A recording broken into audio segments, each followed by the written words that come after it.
And joining me now is Tyson Johnson, Director, Global Risk Management of ATS Automation. Now, Tyson, in your presentation today, you were discussing the concept of labor costs. And this is always interesting in terms of governance discussions, in terms of the pervasive argument of the race to the bottom. But your presentation seemed to suggest that the race to the bottom isn't the most dominant factor, and companies won't just shift locations based on labor costs. Right. Could you elaborate a little bit more on that? So the hypothesis is that usually the lowest labor cost wins. And when we're looking at CSR, we're looking at things like business continuity and ensuring that you can maintain operations. It's actually most important for your bottom line to guarantee your production costs that are non-labor related. So things like your supply chain costs, things like your cost of your assets, of your physical facilities, etc., as well as having access or proximity to your markets. That ends up being more important to the financial bottom line than does labor costs, especially making sure that we're comparing low-cost market to low-cost market. So in that sense, it is definitely a value for companies to implement a CSR strategy. So I want to ask you in that sense, when a company is starting from ground zero, bottom up, trying to build a new CSR strategy, what is involved in modeling such a policy?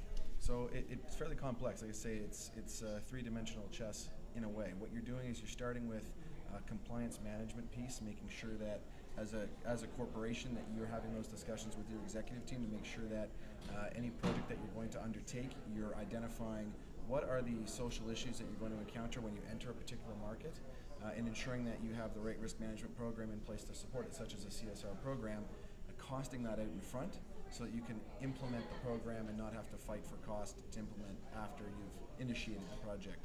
Once you have the internal discussions completed and you have your budget forecast, now what you're talking about is how do you create that communication strategy on the ground in the country that you're operating in, and is it a communication strategy relevant to the labor force? You want to keep them happy, you want to maintain your supply chain open, you don't want so what are the risks that will impact you? Is it supply chain shutdown? Is it labor shortage, stoppage? Depending on what your greatest risks are will determine how you're going to shape your strategy. So let's talk now about the top level of governance in the boardroom.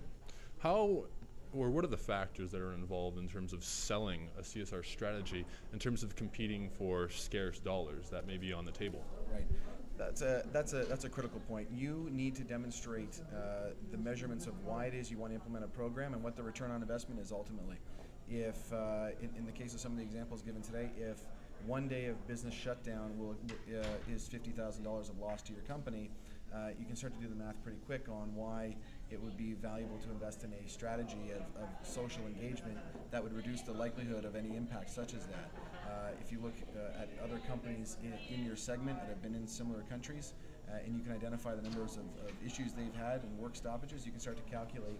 You basically need to provide a metric-based calculation of why it is that the implementation that you want to spend is worth the spend and will mitigate much more than that on the return on investment.